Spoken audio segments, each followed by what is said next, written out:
जय भीम, जय शिवराय। आज भारतरत्न डॉक्टर बाबासाहेब आंबेडकर पूर्णाकृती पुतळा या स्मारकाला आम्ही वंचित बहुजन आघाडी आणि भारतीय बौद्ध महासभेचे पदाधिकाऱ्यांनी इथं भेट दिली असता या ठिकाणी असं निदर्शनास आलं आहे की इथं जे आपले पुतळ्याच्या आजूबाजूला जे काही सुशोभीकरण केलेलं आहे हे असं निदर्शनास आलं की निकृष्टपणे काम केल्याचं निदर्शनास येतं आहे। या ठिकाणी आमचे भारतीय बौद्ध महासभेचे कार्यकर्ते या ठिकाणी साफसफाई करताना दिसत आहेत। आपल्याला इथं साफसफाई नियमितपणे होत नसल्याचे असे निदर्शनास येते। त्याचबरोबर आपण इथं पाहू शकतो की इथं जे प्लेविंग ब्लॉक बसवलेले आहेत हे पण इतक्या हलक्या दर्जाचे आणि घाईघाईत काम केल्यामुळं काय झालं की इथं हे सगळे खालीवर झाले। जे मागं एक गाडी गेल्याने पेविंग ब्लॉक इथं कसले होते तिथं त्याच्यानंतर बऱ्याचशा संघटनांनी विशेषतः वंचित बहुजन आघाडीने यावर आक्षेप घेतला होता। त्याच्यानंतर काम देखील झालं होतं, पण या ठिकाणी हे पहा हे पूर्णपणे निकृष्ट दर्जाचे आणि इथं खड्डे तयार झालेले आहेत।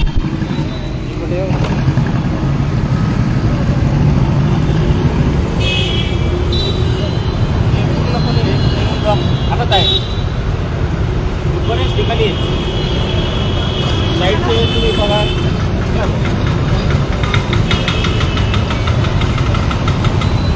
बरेचशा ठिकाणी अशी खाद्यवाणी दिसतंय सगळं। इथं बांधकामाचं पूर्ण आता 27 तारखेला 27 जुलैला उद्घाटन झालेलं आहे।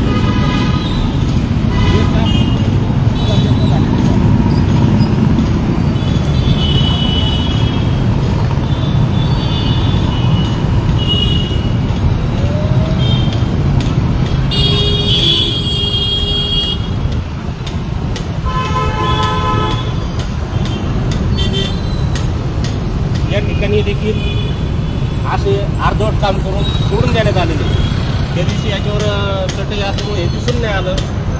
मुख्यमंत्री उपमुख्यमंत्री अजित पवार दादांना ते दाखवण्याचं काम एकदम अधिकृत उत्तम पालिकेने केलेलं आहे।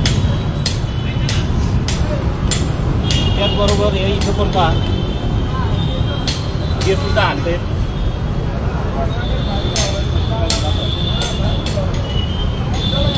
आणि पुतळा दाखवत पुतळ्यापासून कमी अंतरावर एकदम इथं पूर्णपणे जागा सजलेली काम एकदम निकृष्ट दर्जाचे सगळं वस्तून येत आहे। इथं हे पेविंग ब्लॉक निघून येत आहे। अशा महानगरपालिका आयुक्त साहेब आणि बांधकाम जे विभागाचे कर्मचारी असतील आणि ज्यांनी या पुतळ्याचं अहोरात्र कष्ट घेऊन यांनी श्रेय घेतलं, हे श्रेय घेणाऱ्या सर्व कार्यकर्त्यांनी एक विनंती हे निकृष्ट काम जे झालं आहे ते कोणाच्या अध्यक्षतेखाली झालं आहे याची पण जाहीर त्यांनी सांगितलं पाहिजे। त्याचबरोबर हे जे 85 लाख रुपये खर्च केला आहे याचा पूर्णपणे अहवाल जनतेला तसेच फुले शाहू आंबेडकर विचारधारेच्या जे विचारधारेचे वारसदार आहेत खरे त्यांना जाहीरपणे सांगण्यात यावं अशी आज आम्ही विनंती करतो। त्याचबरोबर येणाऱ्या काळामध्ये याबाबत जर लवकरात लवकर जर कारवाई नाही झाली तर आम्ही मोठे प्रमाणात याबाबत जन आंदोलन उभे करणार आहोत आणि ज्यांनी श्रेय घेण्याचं वादामध्ये हे काम केलं निकृष्ट दर्जाचं त्याकडे दुर्लक्ष केलं अशांचा आम्ही जाहीर निषेध करून यांना उघडं पाडल्याशिवाय आम्ही राहणार नाही। जय Bhim. Zero News. It's news impact.